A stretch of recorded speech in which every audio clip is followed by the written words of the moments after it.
All right, welcome to the City Government 101 graduation.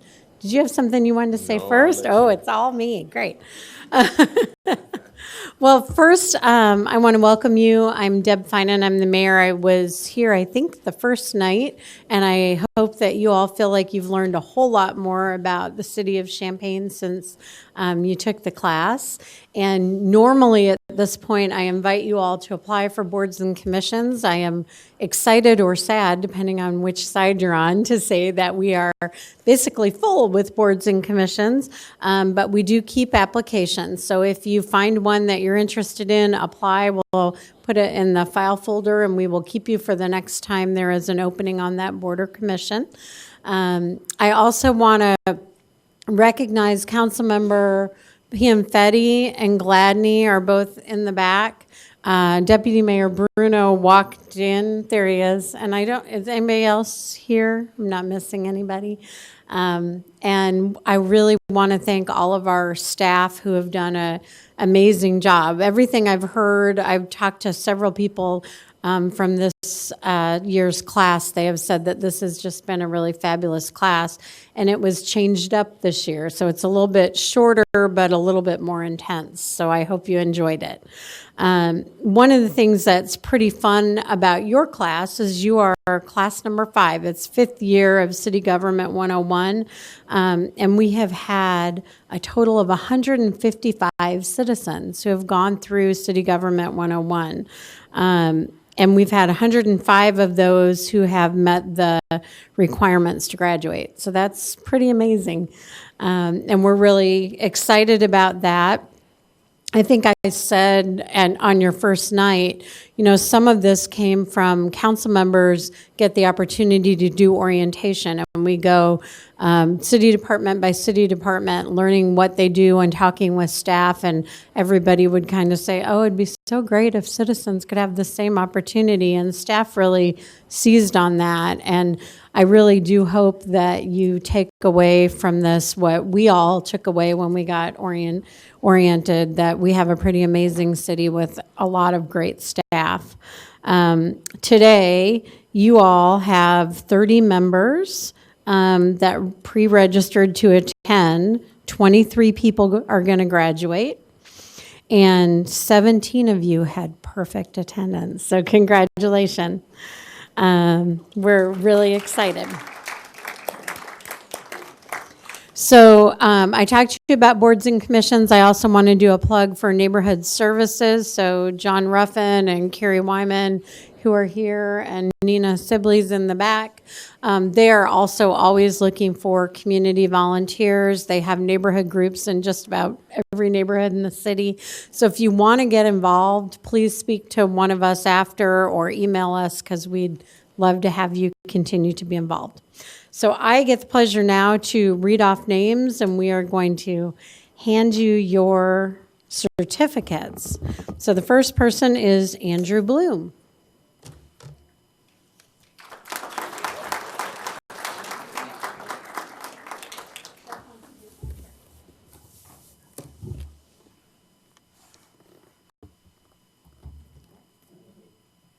All right. And next we've got Ann Reed.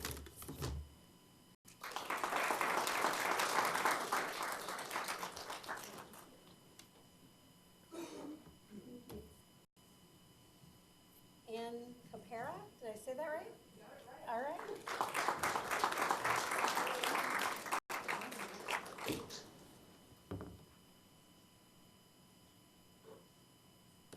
Thank you. Thank you. Buzz Weirman.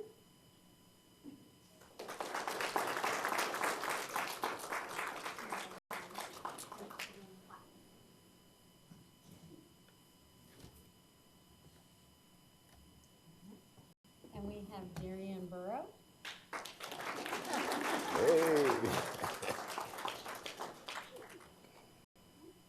He's one of our very own. Thank you. Diane O'Rourke.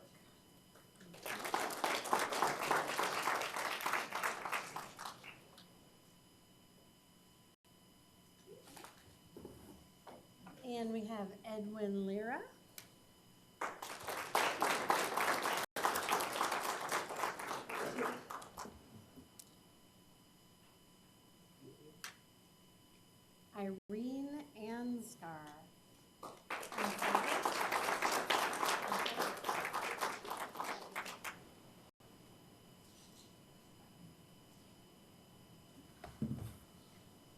Jeremy Koparski.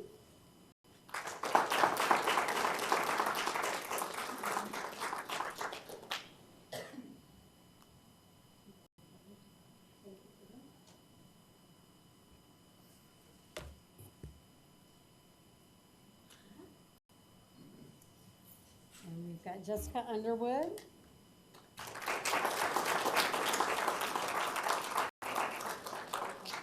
Let's do Jeffrey. Okay, now, you got it.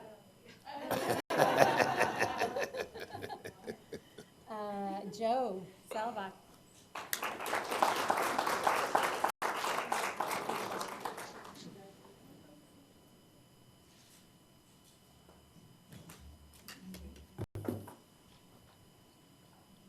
Juju Mandahar. Juju.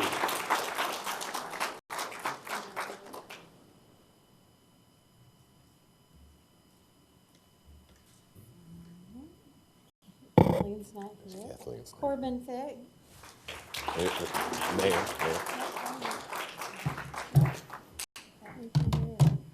You got Corbin. Corbin. You almost got Kathleen.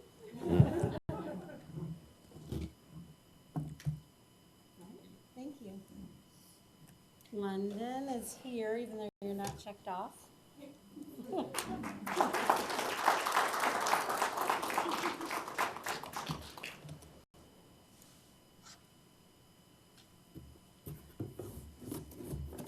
Lucas O'Brien.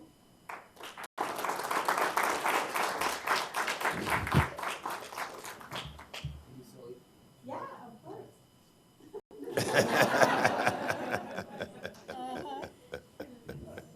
Marissa.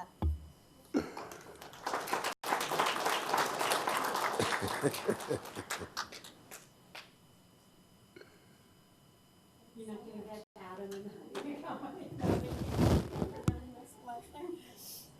Matt Sly.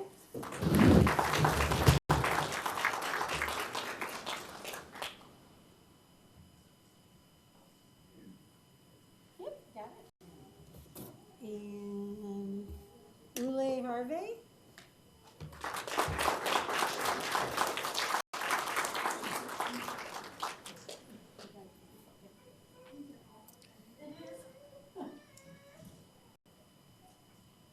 So when you put these on your desk. Sarah.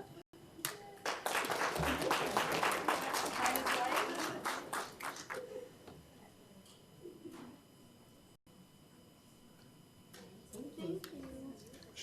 Sharitha Coleman.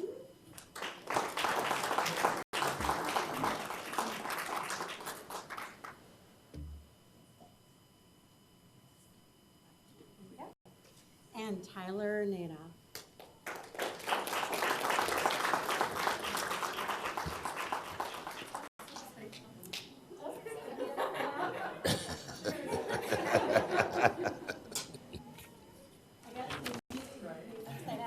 Okay, so we have a couple minutes before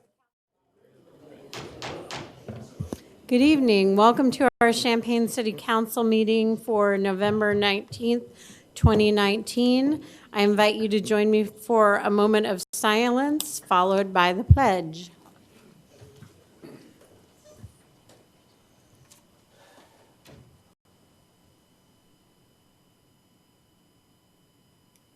I pledge allegiance to the flag of the United States of America and to the republic for which it stands, one nation, under God, indivisible, with liberty and justice for all.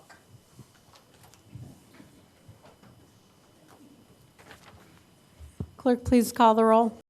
Councilmember Kiles. Here. Pianfetti. Here. Stock. Here. Beck. Here. Bricks. Here. Bruno. Here. Foreman. Present. Gladney. Present. Mayor Finan. Here. We have fire oaths, Chief. See your last time, dude.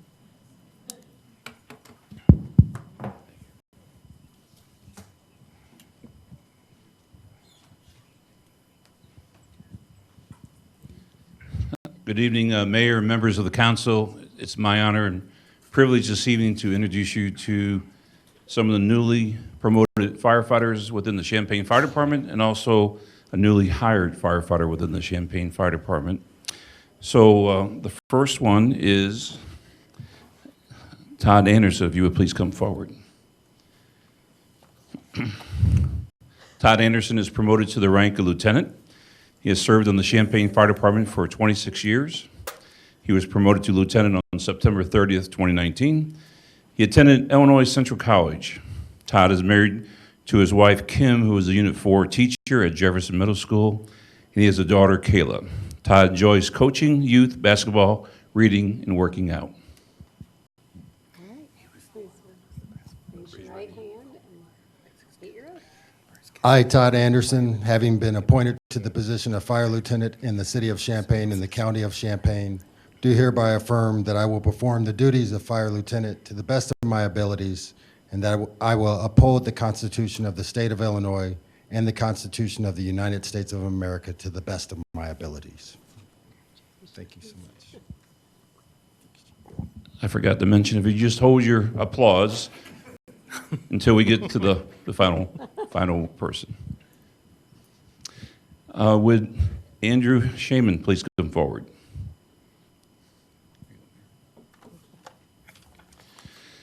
Andrew Shaman is promoted to the rank of engineer. He joined the Champaign Fire Department on July 2nd, 2012.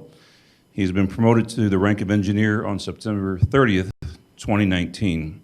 Andrew has 11 years in the fire service and is also a licensed paramedic. He graduated from Parkland College. He's married to his wife, Molly, and has two children, two boys actually, Silas and Finn. I, Andrew Schneeman, having been appointed to the position of fire engineer in the City of Champaign and the County of Champaign, do hereby swear that I will perform these duties of fire engineer to the best of my abilities, and that I will uphold the Constitution of the State of Illinois and the Constitution of the United States of America to the best of my abilities. Thank you.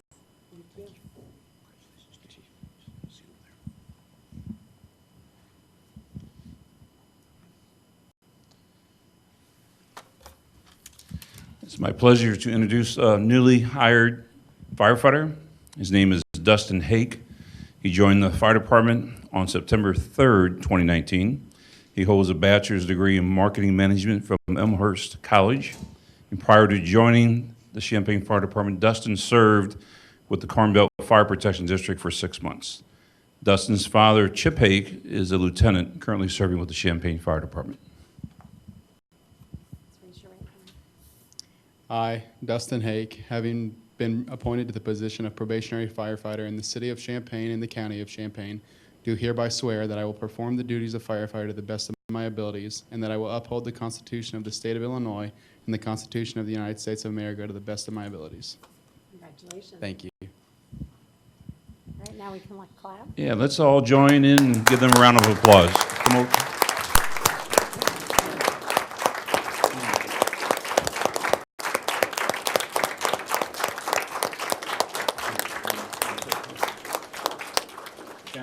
Ken, want to take some pics? You coming over, Chief? I was going to let them. Okay. You good? All right. All right. Thank you, Mayor and members of the council. Appreciate it.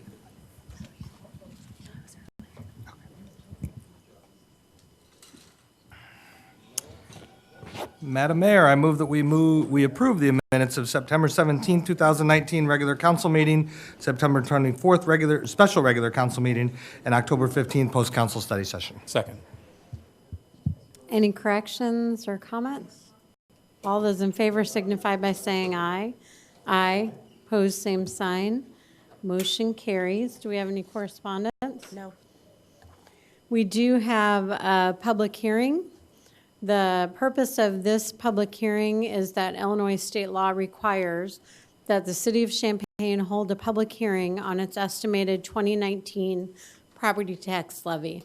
In accordance with these state legal requirements, a truth in taxation notice was published in the News Gazette on Sunday, November 10th, 2019. and was placed on file in the Finance Department at the Champaign at the Champaign Public Library and on the city's website on Friday, November 8th, 2019.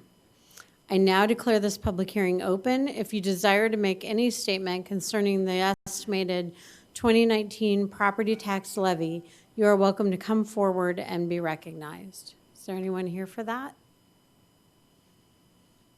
Seeing none, I declare this public hearing closed. The City Council will act on the estimated property tax levy at the December 3rd, 2019 regular council meeting. You pass that down to Glenda, please. Clerk, please call the first bill. Council Bill number 2019-201, an ordinance amending sections 5-32, 5-36, 5-36.1, and 5-36.2 of the Champaign Municipal Code 1985 as amended. Second. The purpose of this council bill is to amend Chapter 5 of the Municipal Code, which is the city's liquor ordinance. This amendment would allow an increase in the maximum number of video gaming terminals allowed for a licensed liquor establishment consistent with recent changes in state law, and would automatically update in the event of future changes in state law. The amendment would also enable gaming terminal operators to share local terminal fees with local licensees. Are there any technical questions? Councilmember Stock. Probably Deputy City Manager. Are there terminals located all over the city? Yes. In other words, are they on campus as well? No, video gaming is not prohibited in the campus town area. Why is that? It's part of the policy when the changes to the liquor ordinance were adopted that established the new license categories for video gaming businesses specifically. Okay. Anybody know why that is?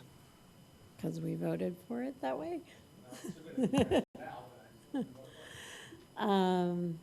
Anyone else have any technical questions? Anyone in the audience wish to address this issue? Please step forward, state your name and city of residence, and please limit your comments to 5 minutes or less. Good evening. My name is Tynan O'Neill. I'm a resident of Champaign, Illinois. I saw about this story on, I apologize, I'm a little bit sick. Saw about this story on the News Gazette today, talking about the increase in terminals in Champaign. I will say I'm deeply concerned with the number of gambling establishments within the, particularly in lower income areas within our community. Just on my way here, I passed 3 between the roads of Kenwood and Mattis, which is an economically depressed area within our community. Within about a 1,000-meter radius, there are 5 of these establishments, and it really serves to decrease the amount of income that can be placed in the hands of our residents to pay for rent, to pay for food. At the very least, I would press upon you the importance of diverting tax dollars if we were to vote in favor of this towards benefiting some of those social economic policies. If we're going to contribute to the problem, we should also be diverting funds to participate in the solution. I do think that gambling has a target towards lower income individuals, and we can see that in the places that these gambling parlors have placed within town. And I would love to see you vote against this. I don't think that this is a good thing for the community, no matter the tax dollars that it contributes. Thank you. Thank you. Is there anyone else who wishes to address this issue? Please step forward. Seeing none, is there any council comment? Councilmember Beck. Actually, I just want to go back and clarify just a couple things to for further information for the public too. So this is only increasing the number of terminals that any established place can have, any established cafe could have. And then if it's if they have a liquor license and they're increasing, and they have terminals, or they're going to get terminals, it's going to allow them to get 6. But we're not increasing the number of cafes that are going to be the allowable cafes, correct? That's correct. So the video lounge liquor license category is capped numerically. And so this would not increase that cap. It would only increase the maximum number of terminals per establishment that can have gaming. And that includes bars and restaurants that also have a video gaming rider on their liquor license and have terminals as a result of that. I want to clarify my comment previously. Councilmember Stock asked about terminals. I was reading your question as gaming lounges. So gaming lounges are limited to any areas that are outside of the campus town area. The terminals themselves, so if it's a legitimate bar or restaurant, there's no geographical limit on bars and restaurants having terminals if they're in campus town, if that makes sense. Can I follow up with that then? Yeah. Are there any on campus that we're aware of? I can't think of any off the top of my head specifically. I There may actually be. think the Yeah. Legends have some. Yeah, That was my question, yeah. I think Yeah. you're right. Thanks, sir. Okay. Thank you.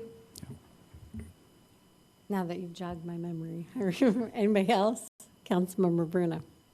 Is this council comment or technical questions? Comment. But you can ask a question. No, I just would point out that the other thing that takes place on campus is the Illinois Lottery sells lottery tickets in grocery stores and drugstores on campus. And as I drove here on my way to the council meeting tonight, I drove past several businesses that sell Illinois state lottery tickets. It seems to me that this is, that any attempt at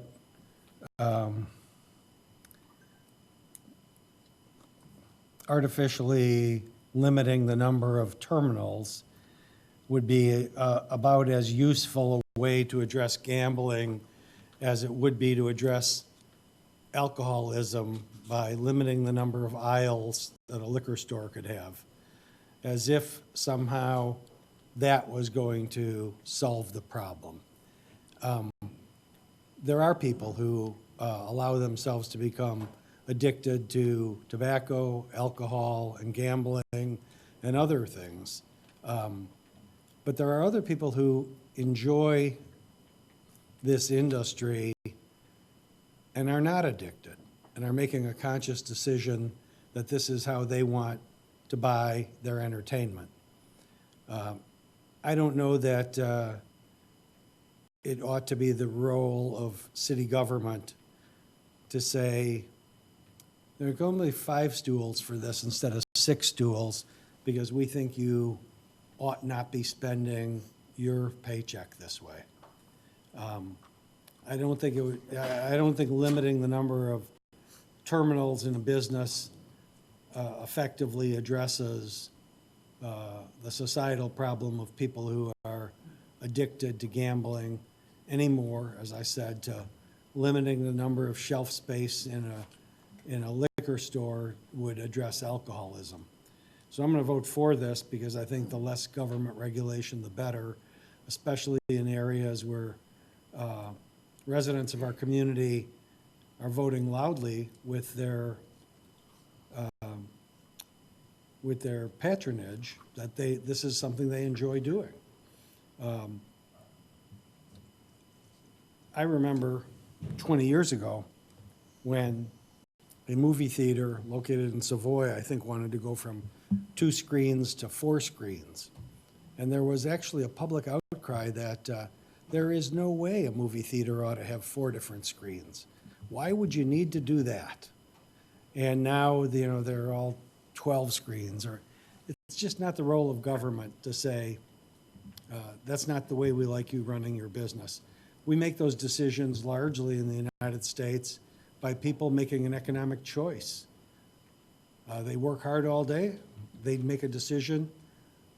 They want to sign up for HBO and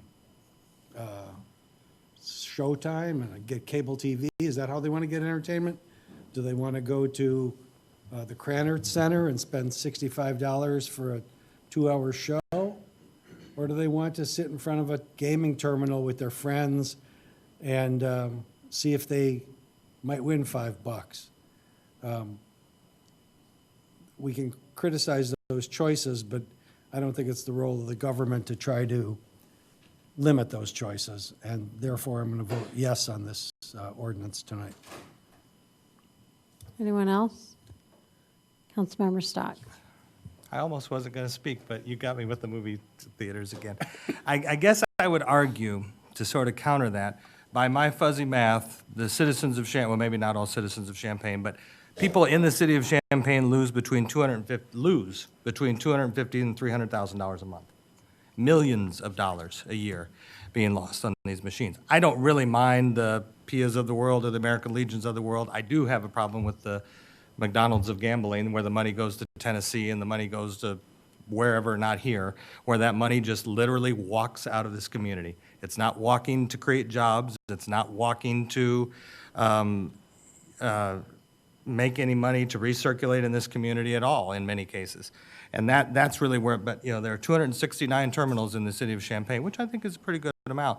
A lot more than movie screens, really, than two, as a matter of fact. And yes, I get that maybe it isn't government's place to tell people how to spend their money, but we're also called upon regularly to help people with homeless issues and to help people with poverty issues and so on and so forth. And we're contributing to that by making this readily available to throw away your money. It's not buying a lottery ticket and in 3 days they'll do a drawing. It's put money in and then put money in. And it doesn't say, by the way, that the terminals are now going up to $4 a bet instead of $2 a bet. So now you can lose twice as much money. So let's see next month how much money is lost, or let's see in 3 months how much money is lost, because the number will not get smaller, and the number of people that come to us with issues about poverty and homelessness and so on and so forth, is that all related to video terminals? Of course it's not, but it doesn't help, and I think for us to continually promote, because it helps our tax dollars, I just think it's a bad argument and a bad compromise. Anyone else? So, Can I have one more before you speak, Mayor? Councilmember Bruno.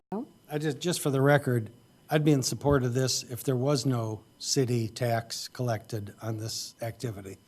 For me, it's not about, the city gets a cut of this. For me, it's not our role to prohibit it. I'm sorry I interrupted. No, that's all right. To some extent, I agree about what we have been commonly calling the McDonald's of gaming. I think that council took action with respect to that when we capped the total number that were allowed within the city. And then we went a step further where in order to be a new business and have gaming terminals, you had to be able to survive as a business for a year without gaming. So I guess best way to describe that is your primary purpose as a business probably had to be something else, because you had to be able to survive a year with no gaming revenue in order to then apply for a gaming license. So I do think that council has taken into account the concerns that Councilmember Stock raises with respect to one additional terminal in a building in a facility that already has one. I guess I'm not convinced that has the detriment that is being described. So I'm willing to vote for it. Will the clerk please call the roll? Councilmember Kyles? No. Bianfetti? Yes. Stock? No. Beck? Yes. Brooks? Yes. Bruno? Yes. Foreman? Yes. Gladney? Yes. Mayor Finan? Yes, council bill passes 7-2. Please call the next council bill.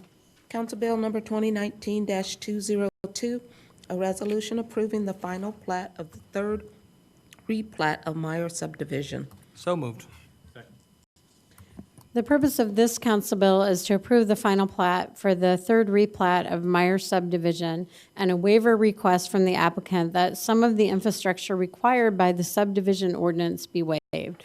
The applicant has proposed an alternative infrastructure plan that builds some of the required infrastructure that is more proximate to the property that was redeveloped for the Chick-fil-A. Are there any technical questions?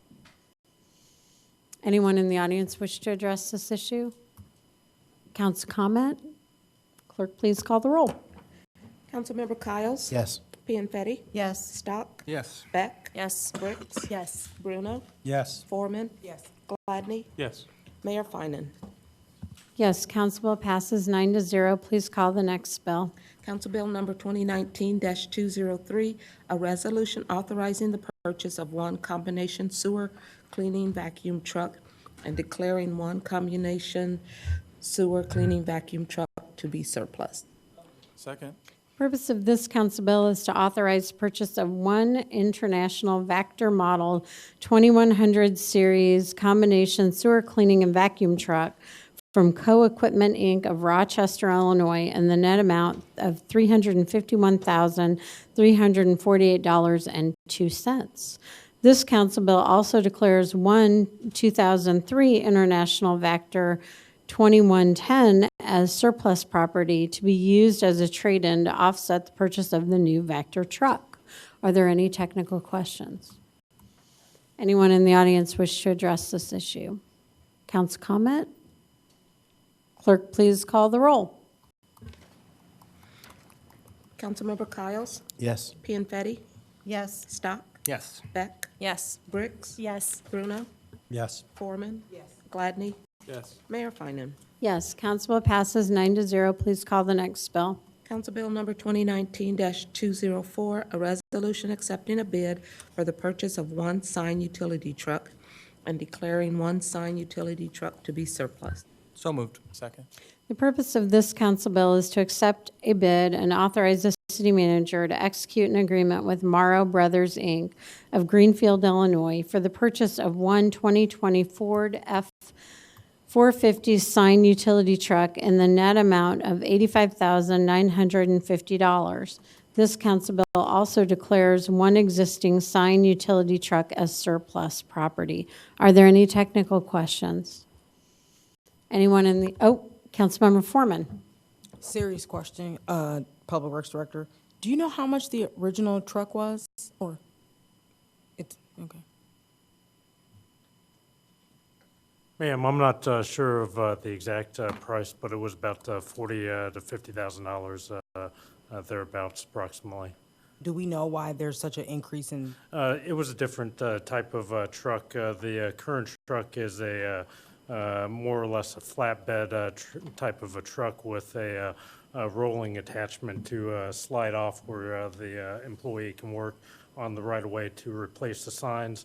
It also is a lower type of chassis where it isn't as heavy duty as what is needed for the job. It has a crane on the rear end. What the needs of the department is a heavier duty truck. Yes, ma'am. Thank you. Anyone else? Anyone in the audience? Seeing none, council comment. Clerk, please call the roll. Councilmember Kyles? Yes. Pianfetti? Yes. Stock? Yes. Beck? Yes. Briggs? Yes. Bruno? Yes. Foreman? Yes. Gladney? Yes. Mayor Finan. Yes, council bill passes 9-0. Please call the last bill. Council Bill number 2019-205, a resolution authorizing the purchase of 3 vehicles utilizing the Illinois State Joint Purchasing Program and declaring 3 vehicles as surplus property. Second. The purpose of this council bill is to authorize the purchase of 3 vehicles using the Illinois State Joint Purchasing Program for a total cost of $110,540. The vendor selected by the state of Illinois for this vehicle type is Morrow Brothers, Inc. of Greenfield, Illinois. This council bill also declares 3 existing vehicles as surplus property. Are there any technical questions? Councilmember Foreman. Were any, sorry. Were any of the vehicles that are being surplus, were they seized from like individuals in the community, or are they all vehicles we purchased? They were all vehicles we purchased, squad cars that are currently on the road right now. Thank you. Yes, ma'am. Councilmember Beck, or, yep. Thank you. Didn't want you to walk all the way back and all the way back. So I noticed that we're just replacing 3 vehicles, is that right? Yes, ma'am. So, and of those vehicles, it's years of 6, 9, and 6 for the age of them, correct? That's accurate. They So- have different purposes. Okay, all right. So that was my next question, is that the other ones are 8 years old. Yes, ma'am. So they're older than some of the others, so, but the purpose is different, you're saying? Yes, ma'am. One of these is a canine vehicle, and one is a vehicle assigned to the command staff to a lieutenant currently at the police department. The other is for one of the sergeants. The 2 Impalas are ones that they use for evidence use to transport evidence out of the area as they need. So they're not used as often then? They are not used as often from my knowledge. All right, So, okay, all right, thank you. yes, ma'am. Anyone else? Do we go to the audience? Anyone in the audience wish to address this issue? Council comment? Clerk, please call the roll. Councilmember Kyles? Yes. Pianfetti? Yes. Stock? Yes. Beck? Yes. Bricks? Yes. Bruno? Yes. Foreman? Yes. Gladney? Yes. Mayor Finan. Yes, council bill passes 9-0. We're now at the point of our meeting for audience participation. If anyone wishes to address the council on any issue, you step forward to the podium. Please state your name and city of residence and limit your comments to 5 minutes or less.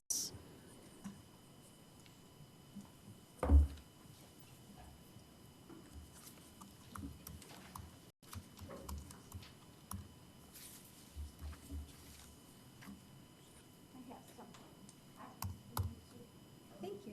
You don't have to try and read my posters. Thank you.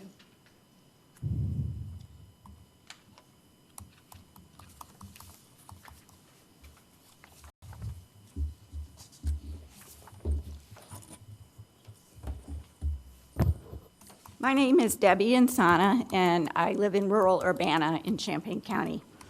I'm a home designer and a developer of Brick Houses Road subdivision, a greenbelt neighborhood in rural Urbana.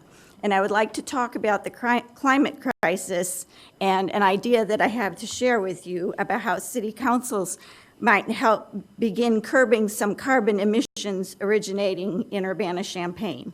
And I have some resources to help you achieve this goal. 40% of greenhouse gas emissions are caused by the buildings on this planet, and this council approves every building that will be built in this city. We need to begin moving toward building net zero energy buildings. My focus in particular is on homes. On this handout I've given you, this map shows that Champaign-Urbana does not have an average climate. It is an extreme climate. That's these red dots here. And, And if you actually turn it the other way, it'll be on TV. okay. This way? Yep. Okay. So this graph here at the top from the Energy Information Administration.gov shows that the average home in America uses half of its energy budget on heating and cooling. The average home is 2,400 square feet, average new home. So in the Champaign-Urbana area, which is not average, the average home here uses about 60% of its energy budget for heating and cooling. But this last graph here in the corner shows that a typical McMansion-style house can be twice the size, and the energy budget for the HVAC can be 80% of their energy budget. And I don't mean to be derogatory in using the term McMansion. The proper term is millennial mansion, and it refers to the style of the house, which is still very popular, and McMansion is just shorthand for that. On the next page that you have, this graph shows the carbon emissions, the greenhouse gas emissions from 3 types of houses in this area. The gray balloons represent 5 tons of carbon dioxide, and the purple balloons represent the impact of the methane released into the air when natural gas is produced. Methane is a much more potent greenhouse gas, 80 times more damaging than carbon dioxide over a 20-year period. And this graph represents a 40-year period because this house down here on the right is our net zero energy demonstration model that we built in our rural Urbana Greenbelt neighborhood. It has a PV solar system with an expected lifetime of 40 years, with 85% efficiency still at 40 years, so the houses are compared over a 40-year span. The demonstration model home at Brickhouses Road is near net zero energy, but not 100%, because it does have natural gas for amenities that a dream house owner might not want to give up for sustainability, like a gas cooktop or a gas fireplace. The path to net zero energy homes begins with the McMansions.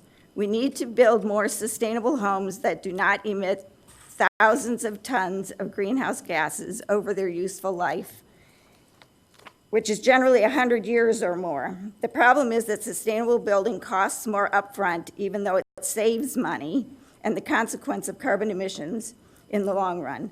For very large homes, the savings come quickly, and since very few people actually need a house this large, it's a reasonable place to start making some demands on the consumer that their houses be better built.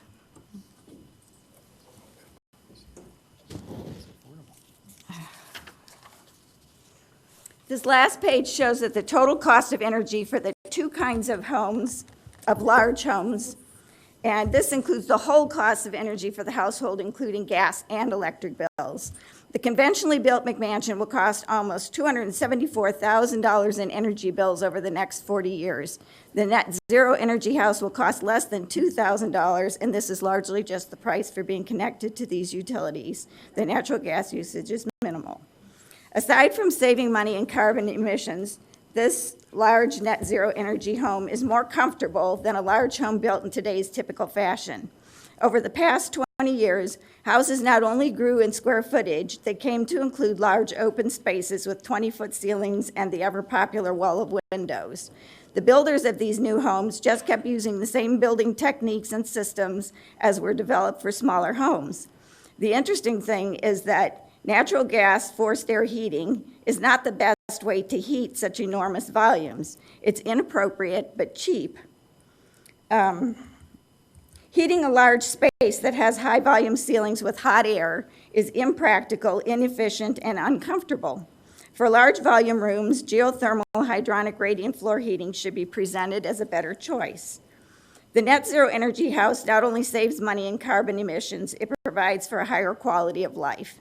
And isn't that what larger, more expensive homes should be built for, not just cheap square footage built to impress?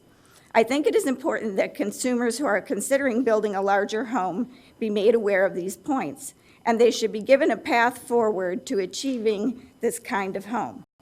Two things need to be done: provide this kind of information through the city and charge an extra fee for building permits for large homes that do not take steps on the path to zero net energy. For the large homes, this should include geothermal. You're a minute over time, so you need to find a way to wrap it up. I'm almost done. Okay. Okay. This should include geothermal powered HVAC powered by rooftop solar panels, and there are other design strategies, but that would be a good place to start. There are financial incentives available for both of these, and they need to be encouraged by the city, and consumers need to be educated so they can ask for this kind of construction. The demonstration model home that we built is open to the public for tours every Sunday, and I'll give tours to anybody who is interested. Seeing it, experiencing it, and understanding what goes into it are important, and I wish to help educate the public. Anything I can do to help you, help people build homes that are better for them and better for our planet. Thank you. Thanks. Anyone else wish to address the council? Seeing none, council comment? Councilmember Kyles. Just a couple quick ones.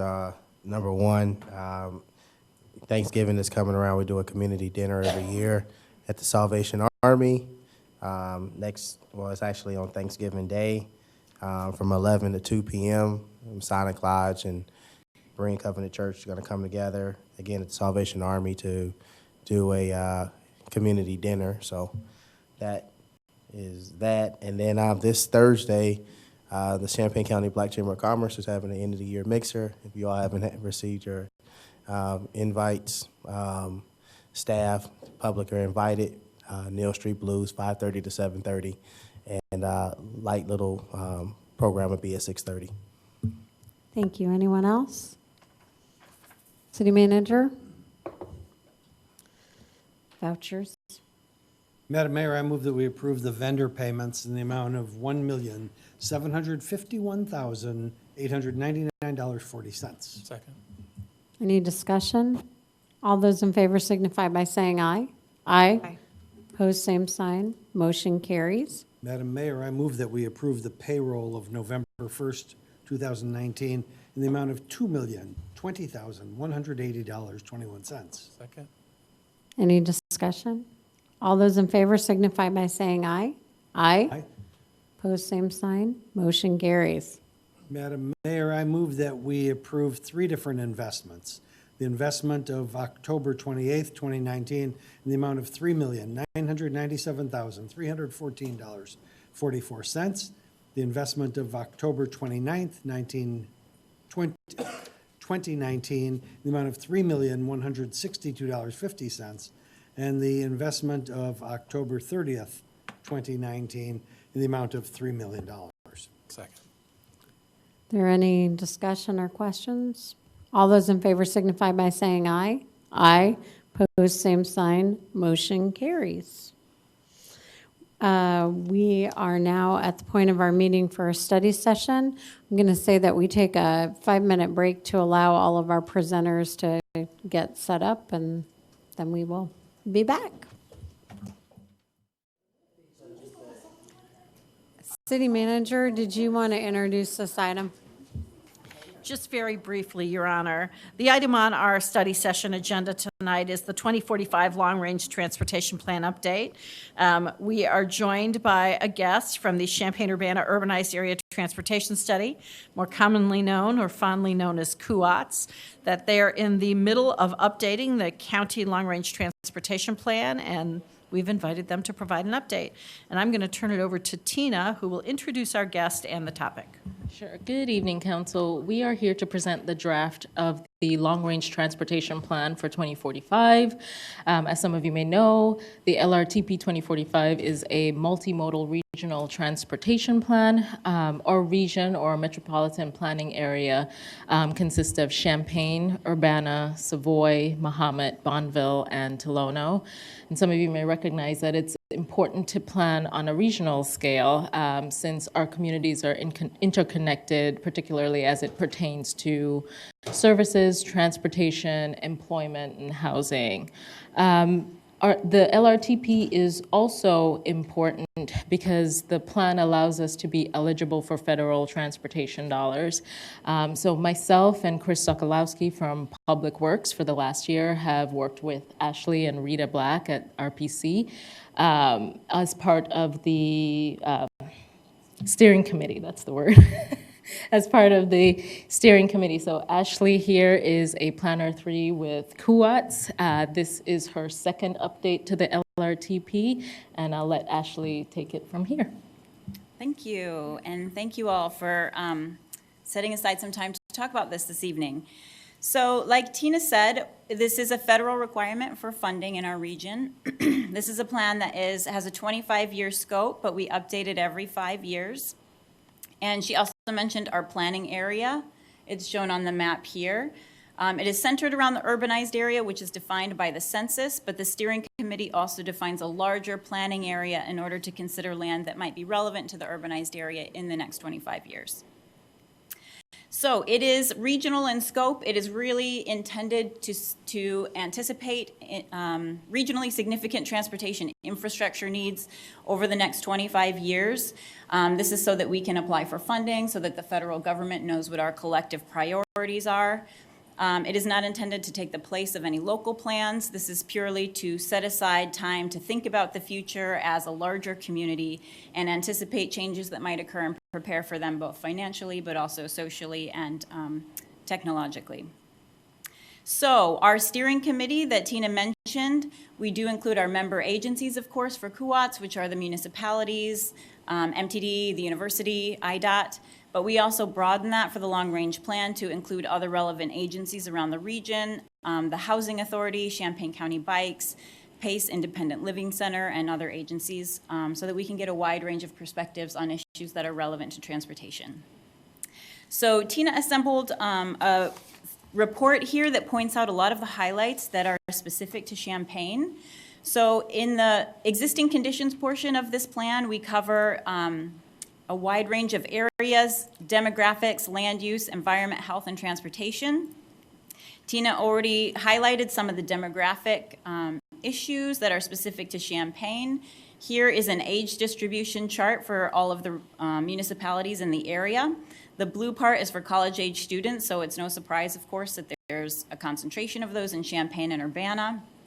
There are other things covered in demographics that I will let you peruse at your leisure, but I won't cover all of the content here. I'm just going to show you around the website. And just to clarify before I get any further, the plan itself is this website.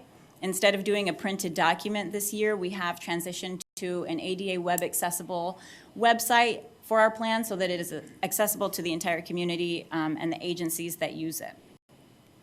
Next, land use. I'm just going to point out one thing about land use that we noticed.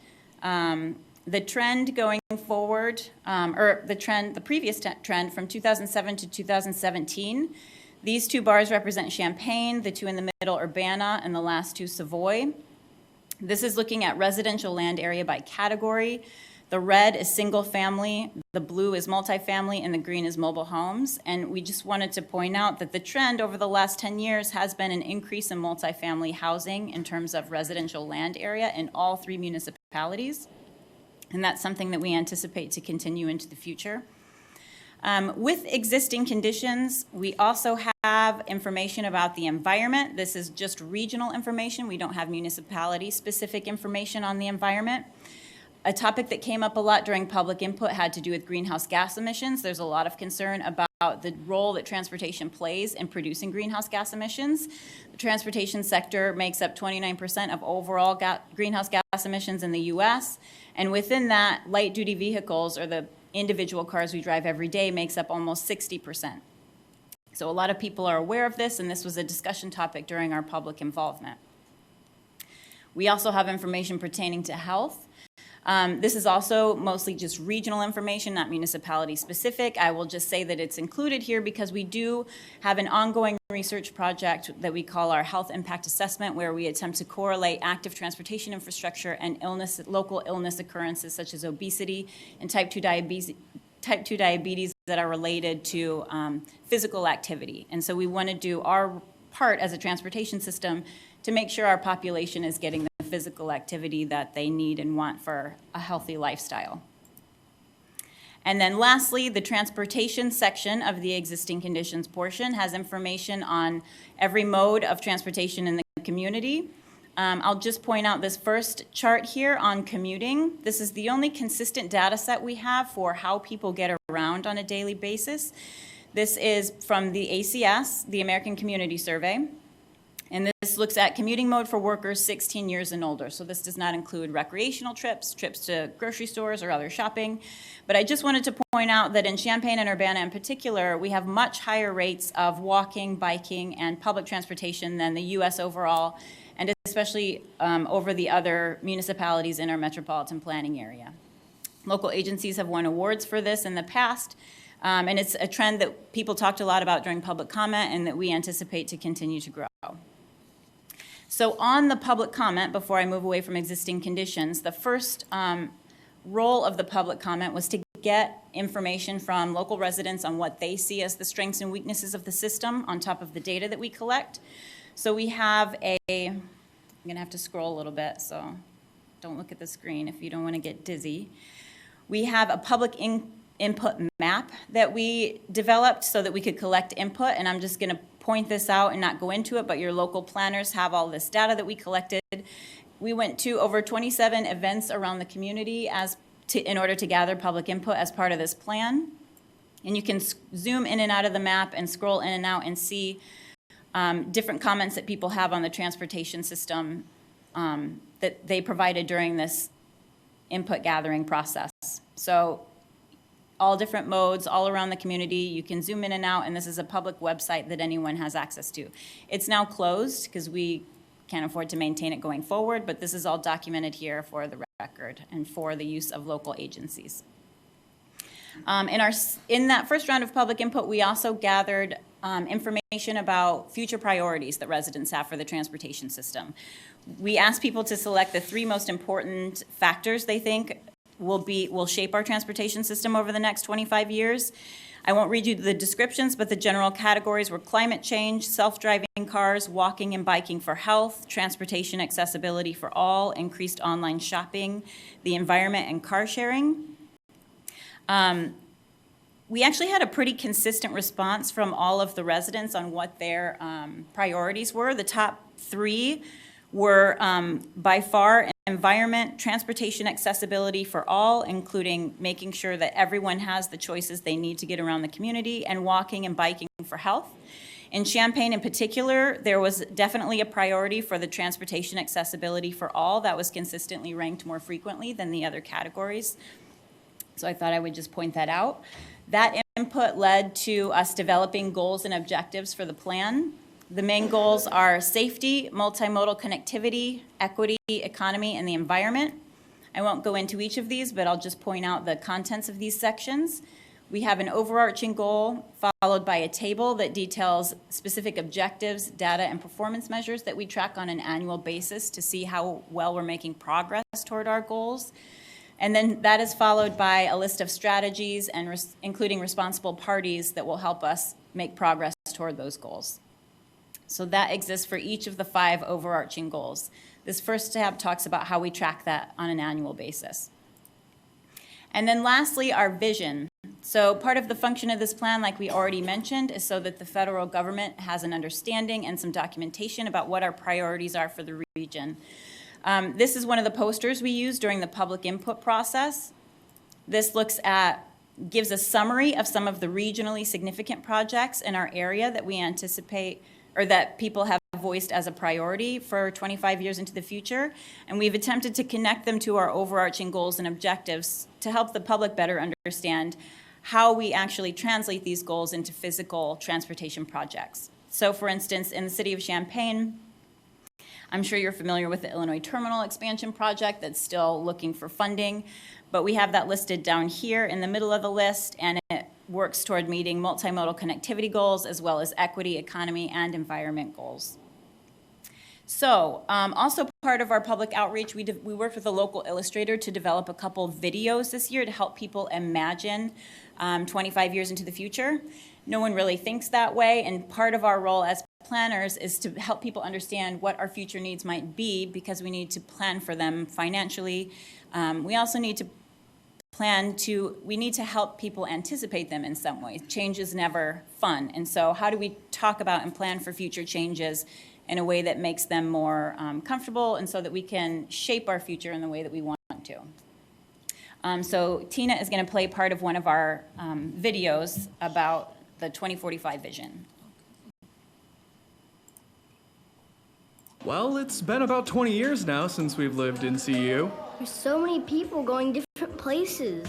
We are here at the redeveloped Illinois Terminal in downtown Champaign. The second floor lounge has doubled in size to accommodate more passengers and additional services like high-speed rail. You will also notice a few new shops as you move through the hall to the new walkway, where passengers have easy access to buses, taxis, and rideshare. The terminal grounds have been thoroughly revamped. The new parking garage has plenty of spaces to accommodate travelers and employees of the adjacent office buildings. The old parking lot is now a beautiful green space, a great first impression for visitors to the region. Together, these improvements provide better traffic flow for pedestrians, bikes, cars, and local and regional buses alike.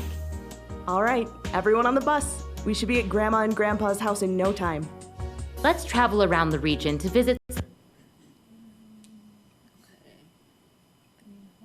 sort of editing an airport. Let's soar on over and see the improvements improvements that make traveling into Champaign County a breeze. Businesses enjoy Willard Airport's increased daily flights, which can accommodate their enterprises that are located in Champaign County. Willard's expanded service also adds flexibility for residents who want to travel to more cities. Autonomous vehicles, also known as driverless or self-driving cars, have been sharing city streets for years and have been fully integrated into society as a safe method of travel. Cities can more easily reach their goals of creating safer streets, supporting public transit, decreasing road maintenance costs, and reducing congestion as more people choose autonomous rideshare instead of personal vehicle ownership.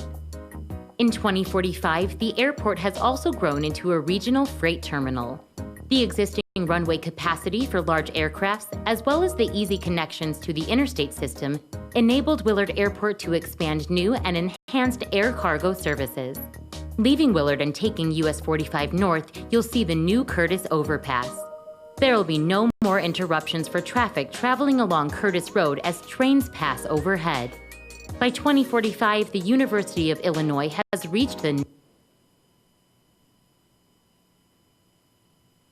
University of Illinois campus. Students, faculty, staff, and visitors enjoy safe, multimodal connectivity to all the resources the campus has to offer without having to own a car. Local agencies work together to improve mobility within and between the campus and individual municipalities through roadway improvements that facilitate improved bus capacity and frequency, sidewalks, lighting, and bicycle facilities. In locations with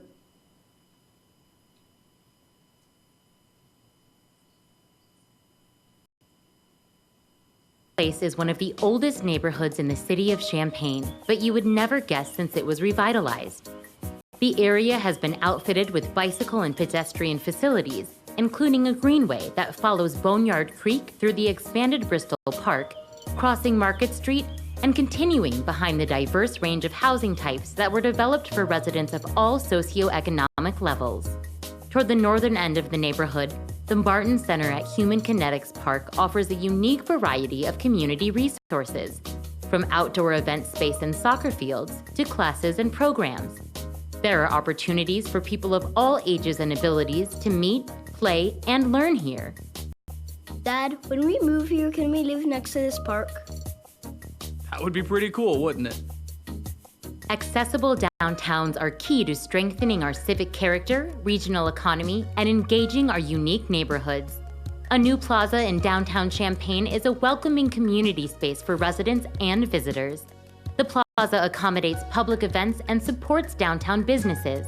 Expanded bus service to the area reduces vehicle traffic and the need for parking while increasing bicycle and pedestrian safety.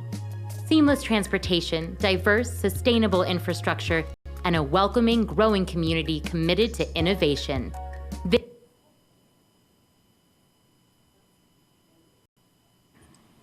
Thank you. So that was part of our vision video, just highlighting a couple of the Champaign vision projects in the video. So with our vision, we are required to focus on regionally significant projects, like I mentioned, that will require significant future federal funding. But we've also included projects in our current transportation improvement program, which are projects that the municipalities know they have funding for in the next 4 fiscal years, as well as local and unfunded projects. So these aren't required to be included in the plan, but for the purposes of potentially applying for additional future funding for any of these projects, we worked with the local public works departments to include additional local projects in the plan. And the ones at Champaign are listed here at the top. And again, those came from the Public Works Department, and you're welcome to peruse those after we are done here. Lastly, I just wanted to mention some of our public involvement techniques. I talked about our first round of public involvement. Here in this overview page, we have a summary of some of our statistics. So we do work to get a representative sample of input from around the community. So we did have over 27 events. We got over 1,200 transportation system comments, and over 1,100 surveys were submitted. We had 14 events in Champaign, 9 in Urbana, 2 in Mahomet, 2 in Tolono. And then we also did some additional online outreach. And listed here, I won't go through them all, but just for your reference, we have the demographics of people who voluntarily provided those for us so that we could track how closely we were matching local demographics in order to make sure we had a representative sample of the community participating in the plan. So I think that is all I will cover, and I will open it up for questions. Any questions, technical questions? Councilmember Gladney. I see here one of the goals is increasing Amtrak ridership, and I noticed in our packet it said that Amtrak ridership has been decreasing the last 6 years or so. So what methods do you envision using to increase that? That is a tricky one because Amtrak does not sit on any of our local boards. So that's something we don't have a lot of control over. Last time we had people in DC, I know they sat down with some Amtrak officials and we were able to provide them with public input that we received during the long range transportation plan, where people were requesting better service, fewer delays, more routes, higher frequency. So we are able to utilize this input in that way, but we don't have an ongoing kind of working relationship with them at the local level to really be able to influence specific decision-making that I could speak to.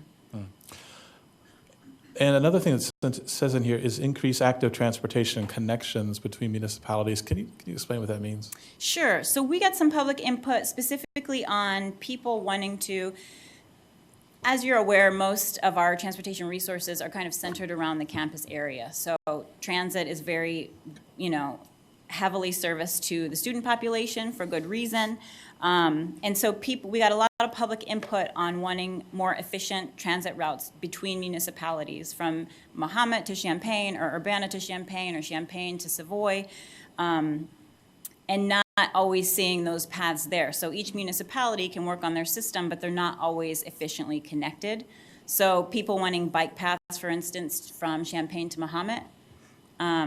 And again, those transit connections that wouldn't have to be routed through campus, maybe just to other regions. Okay, Does that make sense? Anyone else? Technical questions? Councilmember Foreman. Not a technical question, but could you email us a link to the video? I Sure. want to watch it. Okay. Anyone else? Councilmember Beck. This might be outside of the scope of the plan, so just tell me if it is. I know there are some communities that have been looking at lowering speed limits by 5 to 10 miles an hour across the board. So, doesn't matter what the street is, but all speeds come down.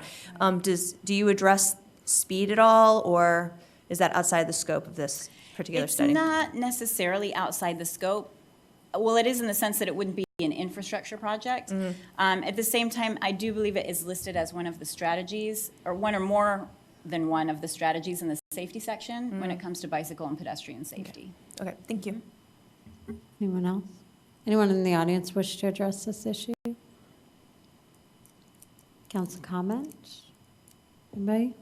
Councilmember Bruno? No. No? Just putting on your... Just in case. Anyone You else? poll I saw your...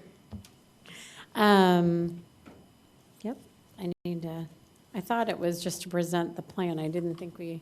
Maybe there isn't a poll. I don't think there is. To endorse and accept the findings, projections, strategies, and goals and vision of the Long Range Transportation Plan 2045 draft. Councilmember Bricks. Yes. Yes. Yes. Yes. Yes. You have direction. Thank you for all your hard work. Need a motion to adjourn. All those in favor signify by saying aye. Aye. Pose same sign. Motion carries. We are adjourned.